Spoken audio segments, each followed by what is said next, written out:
दर्शक बंधु कोटि कोटि लोकंक हृदय को अचानक छुई जाइथिबा आउ समस्तंक भल पाइबा साउंडी आकर्षणर केन्द्रबिंदु पालटि से भाइराल गर्ल हेउची मोनालिसा। प्रयागराज रे चलीथिबा महाकुंभ मेला रे रुद्राक्ष माड़ी बिक्री करुथिबा एई सुंदरी तरुणीटी हठात एमती राताराति कहीं भाइराल हो गला। खाली भारत नुहे भारत बाहर भी से प्रसिद्ध हो गला।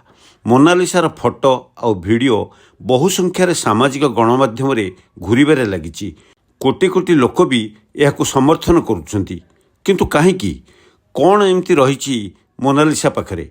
मोबाइल खोलीदेले फेसबुक यूट्यूब बा इंस्टाग्राम इत्यादि रे खाली मोनालिसा आउ मोनालिसा मोनालिसा राताराति आश्चर्यजनक भावे भाइराल हेबार किछि रहस्य रही। कौन रही मोनालिसार कहानी पछरे आसंतु जानिबा। अति गरीब घरर झियो मोनालिसा भोंसले। घर मध्य प्रदेशर इंदौर रे। देखिबाकू से बहुत सुंदर, नील नयना, हस हस मुह, स्वभाव रे खूब सरल।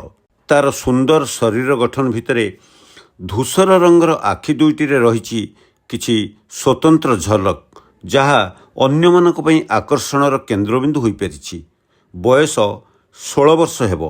पाठ भी बेसी पढ़िनी, किंतु निष्कपट, सरल आउ मेलापी।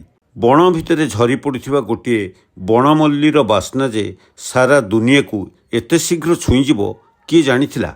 एकदा मोनालिसा चाली चाली जाउथिबा बेले बाटरे गोटे रुद्राक्ष माला पड़िथिबार देखिला। मालाटी को धरी से निकटरे थिबा एक आश्रम को गला। सेठारे जणे साधु बाबा को मालाटी को देबा पई कहिला। किंतु साधु बाबा कहिले, झियो ए मालाटी तुमको प्राप्त होईछि, तेणु तुमे एटी को धारण कर, तुमर भाग्य बदली जीवो। ए कथा सुनी मोनालिसा चमकी पड़ला। से मालाटी को मंत्रण करी बाबाजी याकू मोनालिसा को पिंधिबा को कहिले। बाबा कहिले, किंतु गोटे कथा मने रखिता झियो, भाग्य बदली जीव माने नुहे जे घरे बसिले टंका गुड़ाक आसी अजाड़ी होई पड़िबो। तुमको तुमर कर्म करने को पड़िबो। कर्म ही केवल भाग्य को सजाड़ी दे पारे। मोनालिसा कहिला, बाबा ये गोटे माला जदि जनकर भाग्य बदली दे पारे, भाग्य को सजाड़ी दे पारे, तेबे 100टी माला 100 जन लोकंकर भाग्य तो बदली दे पारिबो। मते आपण माला बिक्री करिवार बाट बतई दियंतु। यही व्यवसाय कले अंतत किछि लोकंकर भाग्य तो किछि कांशरे संशोधित होई परिबो। ता छड़ा यही व्यवसाय करी मु भी 2 पैसा रोजगार करी बापा मां को साहाय्य करि परिबी। ए कथा सुनी साधु बाबा बहुत खुशी हो गले एवं झीटी को माला संग्रह करिवार बाट बतई देले। शेषरे बाबा जनक झीटी को आशीर्वाद कले और मोनालिसा सेठारु फेरी माला व्यवसाय आरंभ कला। विशेषकरी होम यज्ञ बा आध्यात्मिक मेला मानकरे पहुँची से माला बिक्री करने आरंभ कला। सेथुरु से बेस 2 पैसा रोजगार भी करि पारला। किछि दिन परे मोनालिसा पई एक विवाह प्रस्ताव पड़ला। पुओटी सरकारी चाकरी करे। मोनालिसार सौंदर्य रे मुग्ध होई सेमाने आगे गले। किंतु झियो परिवारर दारिद्र्य और निकृष्ट अवस्था और चालीचलन पई विवाह प्रस्तावटी भांगी गला। मोनालिसार बापा मांकर मन बहुत दुख हो गला।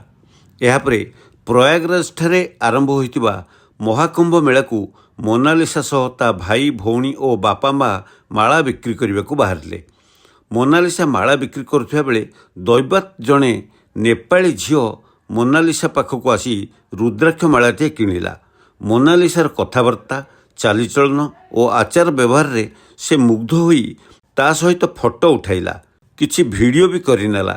सेगुड़ी को से सोशल मीडिया रे छाड़ीदेबा परे बहु लोक याकू पसंद कले।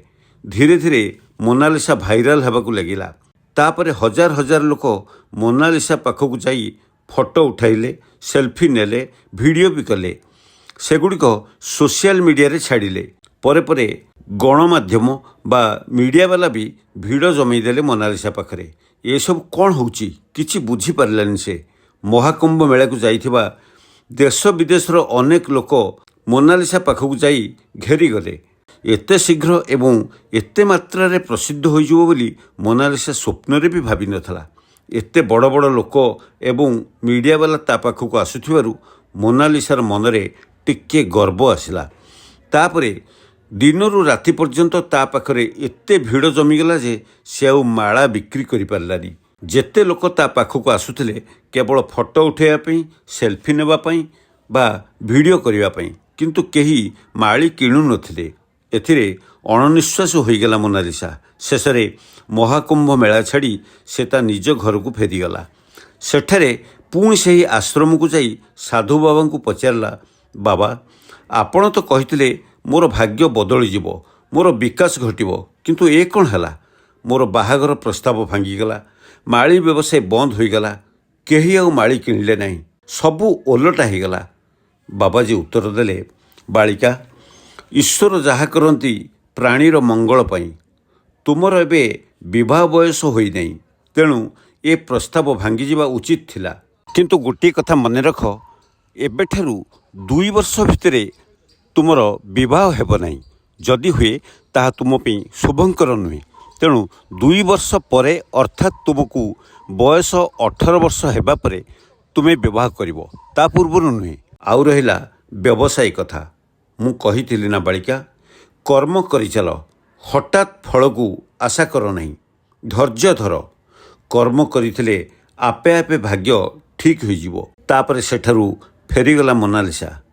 निज गाँ पाख छोट छोट मेलारे पुणी माली बिक्री करने आरंभ कला। इतिमध्यरे तापई बहुत भल भल विवाह प्रस्ताव आसी पहुँचला, कारण से भाइराल हो जाइछि, सारा दुनिया रे प्रसिद्ध हो जाइछि। मोनालिसा पे पड़िथिबा जो विवाह प्रस्तावटी भांगी जाइथिला, सेही प्रस्तावटी पुणी थरे आसिला। सेही सरकारी चाकरिया मोनालिसा को एबे विवाह करिया पे सम्मति जणाइले, किंतु मोनालिसा एवं तार बापा माँ रोकठोक मना करदेले। कारण साधु बाबा कहते 2 वर्ष पूर्व विवाह कले मोनालिसा पे शुभंकर नुहे, तेणु से साधु बाबा उपदेश को सम्मान जणाइले। आहरी मध्य मोनालिसा पे बहुत बड़ बड़ प्रस्ताव आसी पहुँचला, किंतु से सब प्रस्ताव को मोनालिसार बापा माँ मना करदेले। साधु बाबा उपदेश को सम्मान जणाई एबे विवाह कराजिबो नहीं बोली रोकठोक मना करदेले। बाबा उपदेश अनुसार झीर बयस 18 वर्ष नहेबा पर्यंत तार बाहागर हेब नहीं, ए कथा ता बापा माँ रोकठोक शुणाइदेले। यह शुणिबा परे विवाह प्रस्ताव आनी आसीथिबा व्यक्ति माने 2 वर्ष अपेक्षा करने भी राजी होईगले। तापरे मोनालिसार जीवन कहानी उपरे एक चलचित्र निर्माण करने जड़े विदेशी प्रयोजक आसी पहुँचले। से मोनालिसा भी अभिनय करेंगे। अग्रिम बाबद को से मोनालिसा को 1 कोटी टंकार चेक भी देगले। मोनालिसा भावुला, साधु बाबा जहाँ कही पूरापूरी ठीक, कर्म कर चलिए भाग्य आपे आपे बदली जीवो। मो क्षेत्र में बोधे सेया घटिला। साधु बाबा को धन्यवाद देउथला, ईश्वर को कृतज्ञता जनाउथला। मोनालिसा सतरे तार भाग्य एमिति परिवर्तन हो बोली से केबे चिंता भी कर नथिला। दर्शक बंधु, कहानीटी केमिति लगिला आपण निश्चय कमेंट बॉक्स में मतामत देबे। याकू लाइक और शेयर करने सहित चैनल टी सब्सक्राइब करेंगे। रोजी धन्यवाद।